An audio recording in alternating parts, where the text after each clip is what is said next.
And welcome to the Bright Side, friends. I am Pharmacist Ben. Thank you for joining us. 844-236-6010 is our number. If you have questions about anything we're speaking about here today, health challenges you or a loved one may be dealing with, if you have a success story you'd like to share or just want to comment on the conversation or contribute to the conversation, 844-236-6010 is our number on the Bright Side. We have Steve Baker coming up at the bottom of the hour. Steve was on a couple weeks ago, and we had a little technical glitch. We'll have him back on here at the bottom of the hour.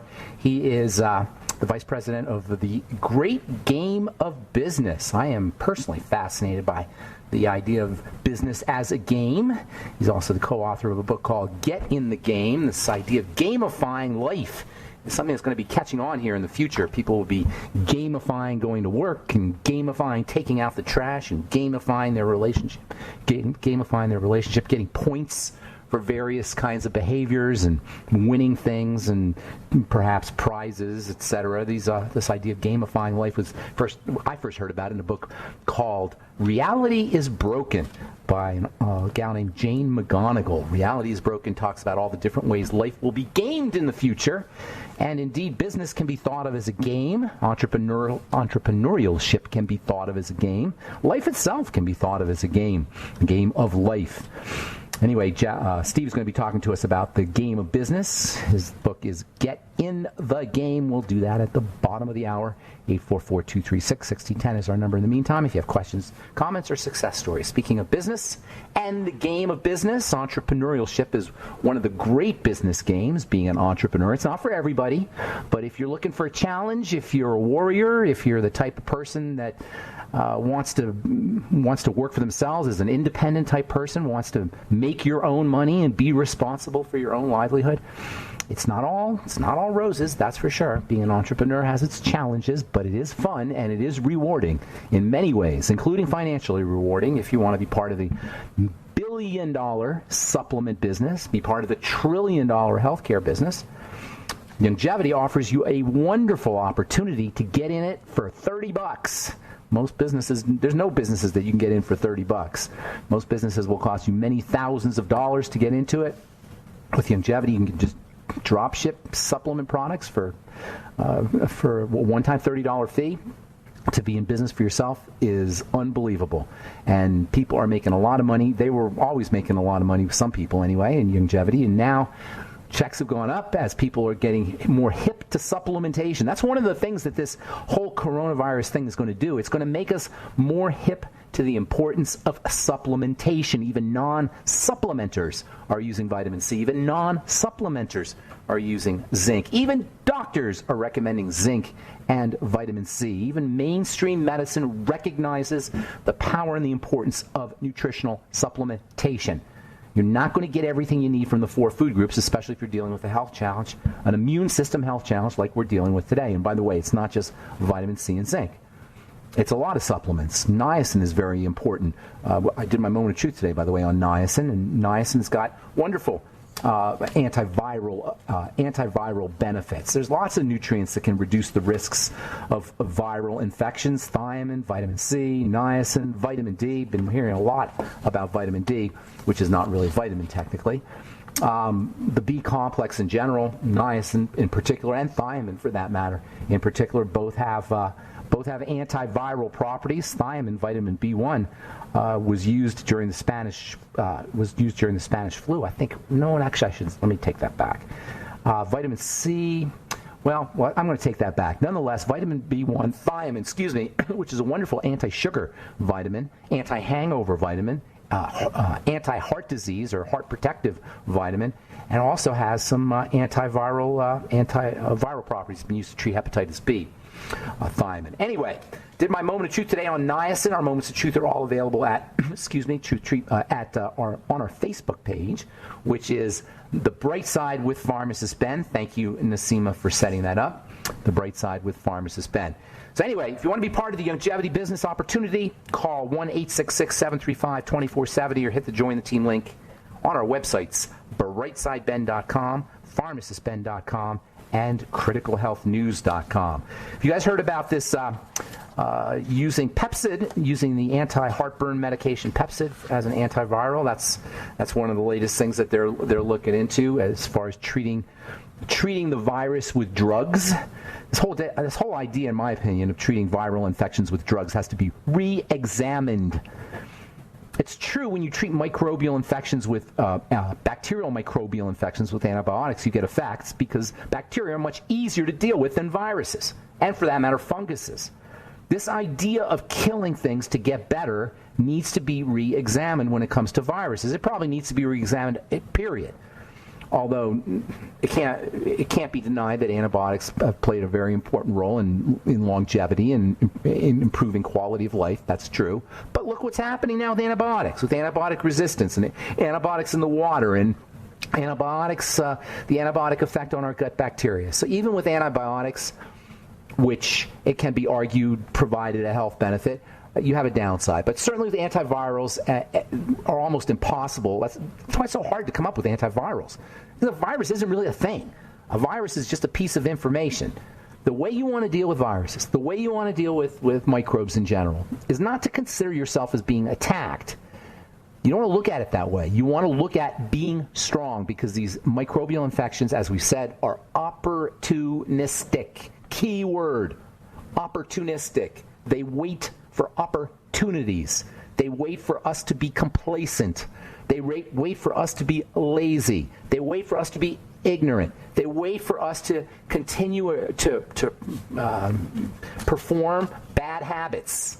They wait for us to eat lots of sugar. They wait for us to eat lots of food, and then they pounce. And we don't want to take responsibility, so we say we were attacked. And we need to have a war, and we need to socially distance the stupidity of this idea that you are going to protect yourself from a virus by socially distancing. 6 feet, as if there's something airborne, which it's not airborne, and nobody even knows if it's airborne. The so-called virus, I say so-called because I'm not convinced, the so-called virus travels on sneezes. It has to be carried on something. The so-called virus isn't airborne. What's 6 feet going to do for you? What's 8 feet? It's going to stop at 6 feet or 7 feet or 8 feet? Work on your immune system. Strengthen immunity. Work on the terrain. This idea of the terrain versus the attacking agent is a hidden paradigm in modern medicine and how we take care of ourselves. It's a hidden paradigm because we don't realize it. We don't realize there's a distinction between the terrain and the enemy. Nobody tells us this. We think it's all enemy. I'm telling you, it's terrain. Even the founder of germ theory, Louis Pasteur, admitted on his deathbed that it was all about the terrain. All right, I'm Pharmacist Ben. 844-236-6010 is our number. You're listening to The Bright Side. We'll be back after this.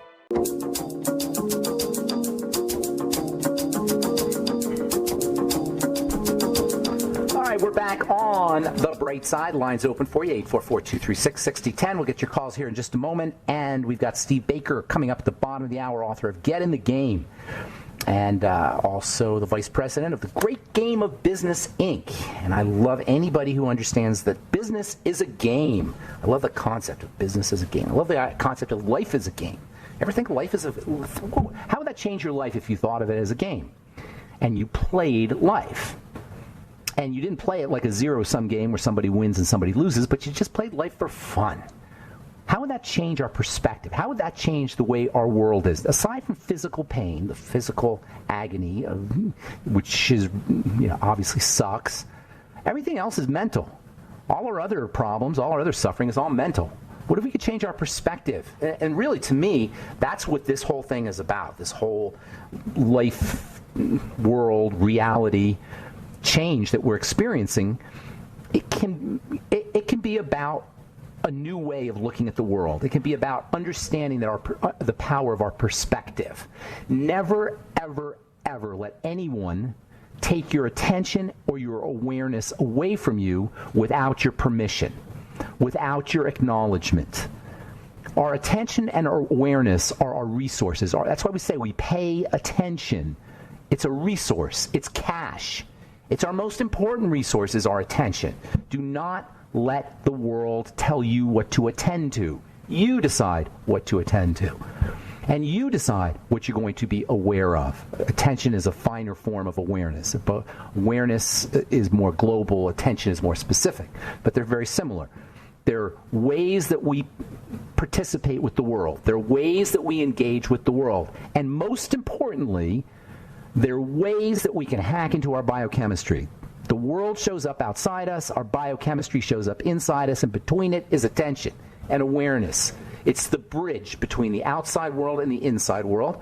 And the nervous system is the physical manifestation of our attention and our awareness. Most of the things we do are underneath our attention and our awareness consciously, but they're not underneath our attention and awareness biologically. So our biology is being affected by our attention and awareness even if we don't know it. Even if we're not conscious of it. But if we're conscious of it, we can direct our attention and our awareness consciously. If we can work with our attention and awareness with intention, if we work with our attention with intention, we can hack into our biochemistry. And that's what working on the terrain can be. Working on the terrain that the opportunistic viruses and microbes and things in the world that exist will keep them from being able to interact with us. And if they do interact with us, we won't notice it because we'll take care of the interaction. Viruses are like 1/900th of a human hair. How the heck? 1/900th of human hair. How are you going to take care of viruses? Viruses saturate our environment, our air, our water, our bodies, everything, like water saturates a sponge. You're not going to protect yourself against viral infections. Fortunately, most viral infections are not a big deal. The human body is infected with viruses all the time. That's why they're having such a hard time figuring out what this virus is. Nobody's ever seen this virus, people. Nobody's ever seen this thing. It's never been visualized. There's a little piece of something that's associated, supposedly, with this virus. A little piece of something, a little piece of genetics. Viruses are shrouded in mystery. Nobody has any idea what a virus really is. I shouldn't say it. We know what it is, but nobody has any idea of how it does what it does. It's intelligence. A virus has an intelligence. A virus has a sociopathic intelligence. It doesn't care about the vector. Us. We got to care about the vector. And that's where taking care of our health comes in. Now, we don't understand how the body works as a culture. Certainly medicine doesn't really understand all of the... And this may come as a surprise. Medicine is not clinical. Medicine is clinical. It's not biochemical. Medicine is about diagnostics and test scores. And then we're always amazed when a doctor says something silly, biochemically silly. And I hear it all the time. And I'm not picking on doctors. They're my friends. I like them. They're doing a great work. I'm just saying that the expertise that they have doesn't necessarily translate into all sciences, and not even into all biological sciences or all biochemical sciences. So you got this social gathering, or you got this social distancing is the thing now. Social distancing is supposed to keep people from getting infected. The problem is there's millions and millions of people infected, but they're not symptomatic. Infection is not the problem.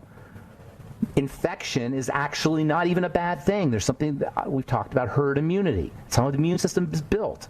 The immune system is built by handling mild infections. And this is a mild infection. All things considered, this is not Ebola. When the numbers, the data is coming in now, we're looking at 0.05% death rate, which is underneath, or 0.005 even in some places, which is underneath even the flu. So if you're going to protect yourself against something that's everywhere, if you think you need protection against something that's everywhere, the solution is not to run away. The solution is not to hide and stick your head in the sand. The solution is to strengthen your body. According to the CDC, 6 feet is the magical distance. 6 feet, how this came about, I don't know why it's not 7 feet or 8 feet or 5 feet or 4 feet. It's 6 feet. They made an arbitrary number because we need specific instructions, apparently. So we need to be told 6 feet. So you got little lines at Whole Foods when you wait in line, and probably other supermarkets too. You wait in line 6 feet away, and then you're magically protected. Never mind that you just walked all over the store next to people. There's so much silliness here. There's so much craziness here. The virus is supposed can last on a bus pole, or on a touch screen, or on restroom faucets, or on doorknobs. Now we're cleaning everything. You see, can you live your life this way? You got these people talking about social distancing for years. You've got this numbskull, I don't even want to mention his name, talking about we're never going to shake hands again. How are you going to live your life this way, people? Does this make sense to anybody out there? You got to strengthen the body. You work on the terrain. Before I went to break, I was telling you about this idea of this paradigm that we live with that's subliminal. It's underneath our awareness. This paradigm, talking about awareness. This is underneath our awareness. We want to become aware of things that are affecting our life that we're unaware of, like our paradigms, like our belief system. So we have a paradigm, a medical paradigm that talks about the germ. It's called germ theory. Germ theory is the idea that we get attacked by germs. There are actually, I was reading a paper this weekend, there are actually scientists, researchers who are beginning to tell us that chronic degenerative disease is infectious. It's a germ. It's a strep, or it's a staph infection. That's right, chronic degenerative diseases, which are lifestyle issues. There's now people who are saying, oh no, it's an attack. It's a germ. It's not your fault, your diabetes. You were attacked by a germ. This germ theory is balanced out, or is antagonized by, or is canceled out by, in my opinion, terrain theory, which says that it is where the germ is, the terrain. Claude Bouchamp versus Louis Pasteur. This is a great battle, and guess what? The battle was basically waged at the same time that the drug companies, the pharmaceutical industry, was being born. Interesting. All right, I'm Pharmacist Ben. 844-236-6010 is our number. Steve Baker coming up at the bottom of the hour. We'll be back after this.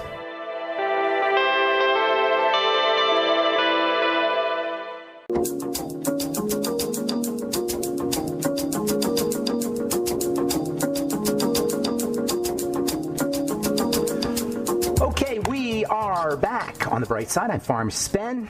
We're on the air Monday through Friday, 8 to 9 Pacific, 10 to 11 Central, 24/7 on the archive page at brightsideben.com. We have a search engine at brightsideben.com. If you miss a show or you want to review a specific subject, brightsideben.com has our archive page, has our search engine and all our archived information, and it's all free. And we also have videos and news posts and blog posts and news stories and lots of good free health information at brightsideben.com, pharmacistben.com, or criticalhealthnews.com. All right, I'm really excited to have our guest on, Steve Baker. We had him on a couple of weeks ago, and he was getting going really good, and then all of a sudden we had some technical issues, and so we had to reschedule Steve. Steve is the author of the book Get in the Game, and he is the vice president of the Great Game of Business, Inc., greatgame.com, and I am all about games. Please welcome to the bright side, Steve Baker. Hey, Steve, welcome back. Hello, Ben. Thanks for having me, man. This is great to be back together. Thank you so much. I remember it was going real good. But before we get into some of the stuff that you were talking about last couple weeks ago when you were on, and then what you just mentioned to me when we were just chatting, I want to this whole idea of games. It has kind of like a bad reputation. I don't want to say a bad reputation, but sometimes people think you're being dismissive when you say something's a game, or you're not taking it seriously when you're saying it's a game. But in a way, gamifying means that you are taking it seriously. You're actually really paying attention to how you play, rather than just having a life. You know what I'm saying? I do. I mean, that's pretty typical, Ben. I mean, through the years, this concept has been around since Jack Stack created it back in 1983. I mean, it's been around almost 40 years.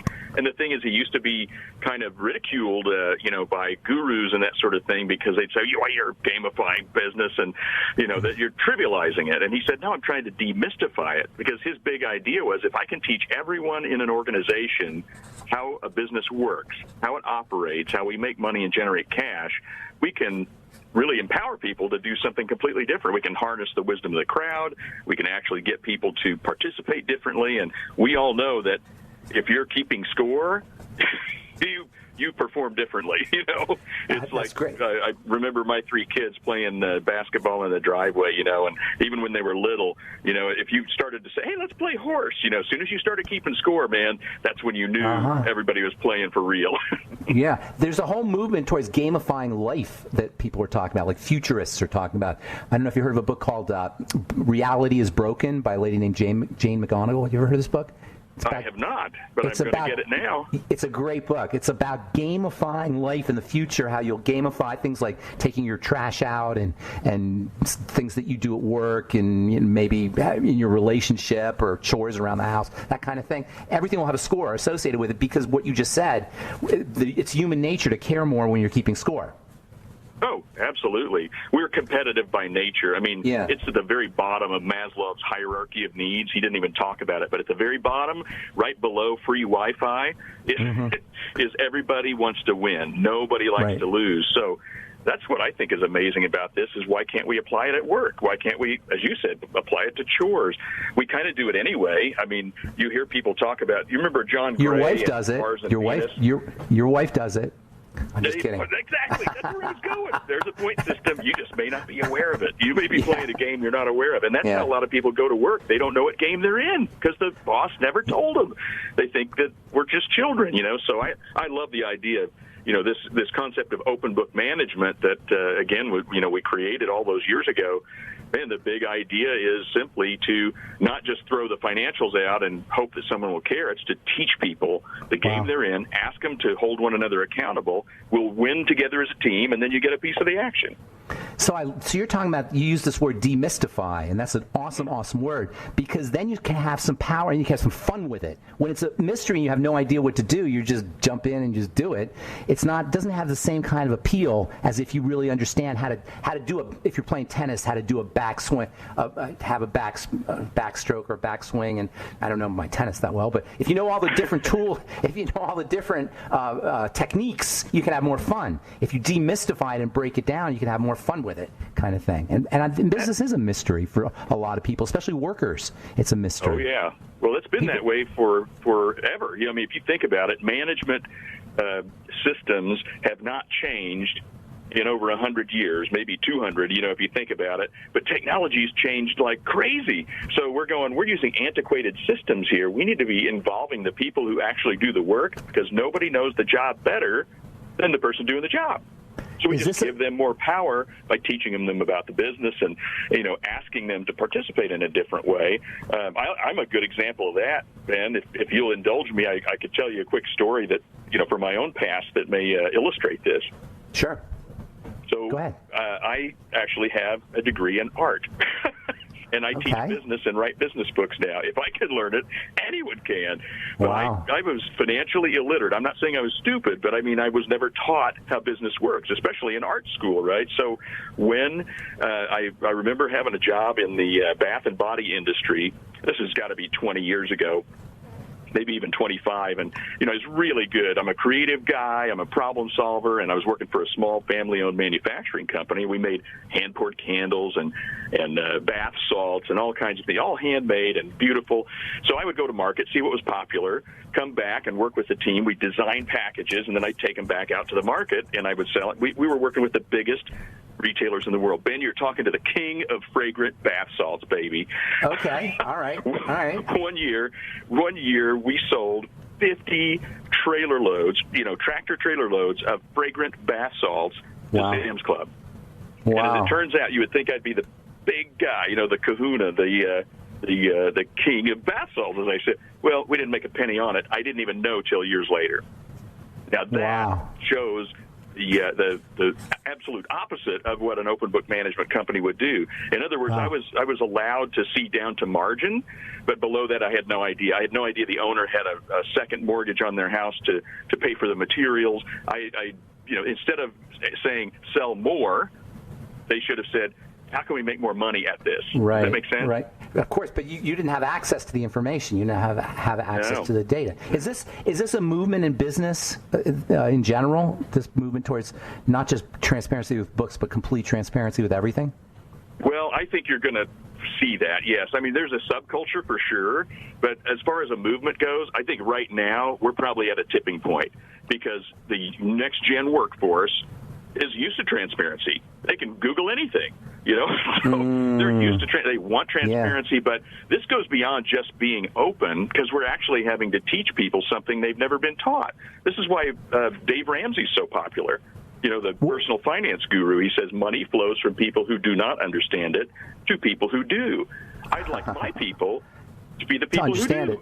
Yeah, no, that makes perfect. I totally get that. What is this whole thing? And we got to take a break, but I want to talk to you about. I want to talk to you about fear and how that gets in the way, and then I want to talk to you about how you think what's the future of the workplace, or what's this whole chaotic little time period that we're going through in history. What are the implications for that in the future? Is it going to accelerate something that's already happening? Is it going to be something completely change how business is done?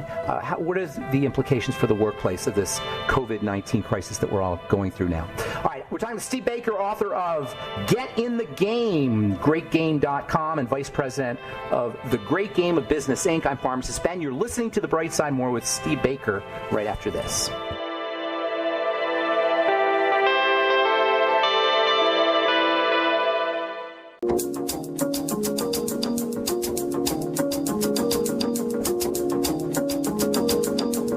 Okay, we're back on The Bright Side. I'm Pharmacist Ben. We're talking to Steve Baker, author of Get in the Game, about gamification of business, gamification in general.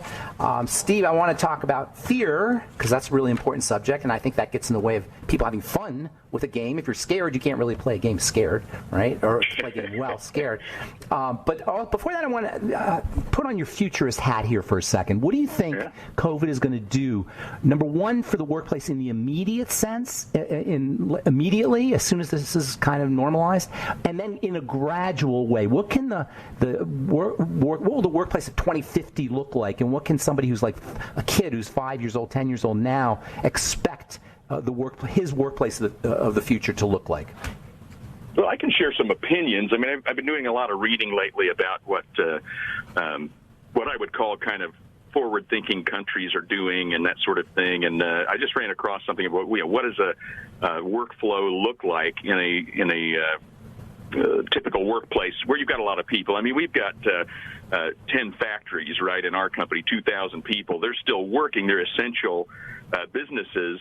And so they've had to put up shields, and they have, like walk clockwise around the floor and this sort of thing. To me, it's going to be a lot more about, I think, kind of your awareness and your your courtesy to others, I hope. I mean, I hope it will give us a chance to have that human connection without, the imposition that you have oftentimes with interruptions and that sort of thing.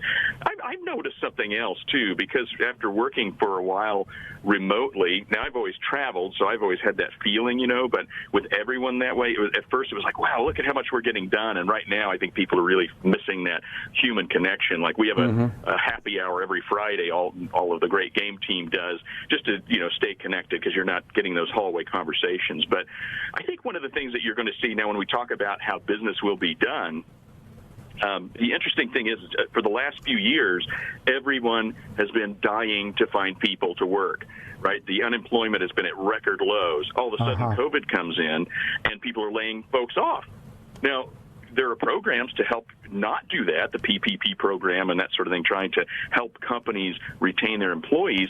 I would urge anyone who's a business leader out there to hang on to your people as best you can, take care of them. And one way to do that is, of course, to take fear out of the workplace. So we say, make sure your people are okay. Make sure that the workplace is safe. Make sure your people are safe and they're not waking up at night, will I get sick? Or, will my kids get sick? That's sort of making sure all that is under control. And then you got to take away the fear about, will this place be here? So get a handle on your cash immediately, right now, and for the next year or two, cash. And keep in mind that a lot of people you work with, your suppliers, your customers, they'll be hanging on to cash too, and you'll need to be thinking about creative ways to try to get longer terms, perhaps, with your vendors and try to collect cash quicker through subscriptions or whatever. There's a lot of strategies there, but know where your cash is for sure.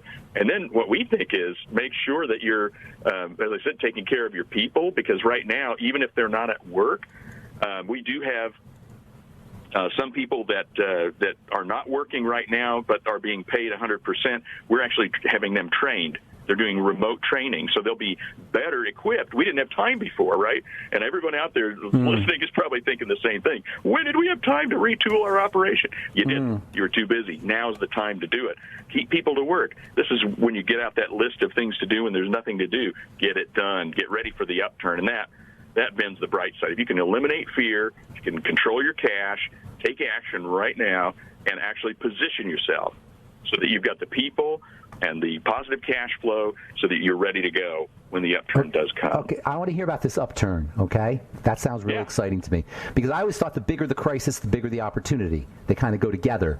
And so when I hear you say upturn, that's very reassuring to me because that means that we're going to have a really big upturn, I'm thinking, considering how the downturn was so significant. What do you think? Well, I'll tell you what. As one tiny example, I drove by a gas station yesterday in Springfield, Missouri, 96 cents a gallon. You don't think that'll come back? I wish I had so much money I'd put into the energy business. You know they're going to come back. Oil is in everything, right? So what I'm trying to get at is, yes, look at the crisis, but do it objectively and say, are we safe, right? All the steps that we just talked about, take action, get ready. And the thing is it may be a bit longer. It's not going to be a big hockey stick back up probably, but there's going to be a ton of pent-up demand. Ask any hairdresser, nail salon, right? I mean, people are like getting hermity out there. But then that's going to cool off. What I'm thinking about, though, is this is not an ordinary crisis because it wasn't linked to an economic crisis as well, meaning that we're a little overdue for a recession anyway, but this thing is crazy, and we're taking some, I hate to use the word, but unprecedented governmental actions as far as, the flow of money and making sure that, we don't have rapid inflation or crazy deflation. I mean, it's really pretty stable at this time, and I just read that the housing market is still strong. That tells me that we will have an upturn, and it will be significant. So one thing, Ben, you probably didn't know about us is that we've been through 4 of these things, not a pandemic, but 4 major recessions since 1983. We were born in one, in fact. And one thing we learned is, as you said, there's opportunity in every crisis. So we've been saving up. We have $100 million in cash. I know that sounds crazy. I'm just trying to tell you what we're doing. It took us 10 years to actually amass that thing. But that is to create new jobs in the next economy. Because when you're in a downturn, what do? That's when you go buy companies that are hurting. They didn't plan. They didn't have the cash. So on a smaller scale, what do you do as an individual? Well, I like the name of your show, The Bright Side. It's like, what's going to be the upturn? What will we do differently? But a lot of people are going to have a little contingency fund, right? And if you're looking at a house, when's the best time to buy one? Right. The market's down. Everybody needs to be thinking like a business person, and we're just saying using game concepts, simply make it approachable and demystify. It's not hard to learn. It's just nobody teaches it. Isn't that what accounts for these cycles, is that when the downs naturally pull things up and the ups naturally tend to fall down? It's like everything's always coming back to homeostasis. In the body, we talk about that a lot here in the program, but also in the business body as well. Ups always precede downs, and downs always precede ups. And understanding how to play those cycles, or how to ride those cycles, that's the game. That's part of the game, right? Man, that's the game. I'm glad you said that, because it is. It's super cyclical. You just look at history. You go, this is not rocket science. I'm not saying that I could become a day trader and be wildly successful, but I know most of the folks out there that have some sort of 401k or IRA, the trick is leave it in there. Don't take it out in a downturn, and let time be on your side. Benjamin Franklin said that was one of the greatest miracles of all time, was compound interest. So we know it's going to happen. If you know a downturn is going to happen psychologically, I think that's our next big crisis is a mental illness or mental health crisis, because people, they're taking in too much information that's not right. That's just the nature of today, isn't it? Do you think the mental health crisis that we're going through, which I think we are, I agree with you, do you think that's also going to precede a mental health renaissance? I hope so. Right? Like where we all learn how to use our minds, really, because we have minds, but we don't have an owner's manual. We all have it, but we don't have directions or instructions, and so we're kind of just thrown into this mind world of ours, and nobody teaches us about attention and about awareness and about fear and about fun and about all these kind of techniques or aspects of life that we can learn to play and become good at. We can be good at life. You can, and it's about power, Ben, isn't it? I mean, you just made me think of something that has been on my mind for years. I may write about it, but if you think about it, the people in power, and I'm not saying this about, our government or somebody else's government. I'm just saying, just in general, if you go back to, the Middle Ages or something, the whole thing was about whoever controlled the knowledge controlled the power. Uh-huh. So all we're doing is we're giving the knowledge to the people, and in turn, we all do better. So I'm with you. Mental health, if we teach people that, these recessions, and there will be another black swan, there will be. The question is, are you going to be ready for it? I mentioned Dave Ramsey before. One of his approaches to things, really, I just love it. He goes, how is it that people get in such bad shape financially at Christmas, by using the credit card, when Christmas comes every year at the same time? We say this about the cycles in business. So if the economy is going to take a dip every 10 years, can't you smooth it out? Can't you find homeostasis? You can. And mentally, I'm telling you, I am so much more mentally healthy today than when I came to work for Jack Stack, because I don't act like a child anymore. I take responsibility for my situation, and I take positive action. I think everyone out there that listens to you probably is trying to do those same things. Now you have just a little more insight to say, there are cycles, and while we can't predict the future, we can influence it. Steve, we're out of time. Thank you so much, buddy. That was awesome. Book is, that's Steve Baker. The book is Get in the Game. I'm Pharmacist Ben. Thanks for listening to The Bright Side. Have a wonderful, beautiful day. We'll talk to y'all later, folks. Bye for now.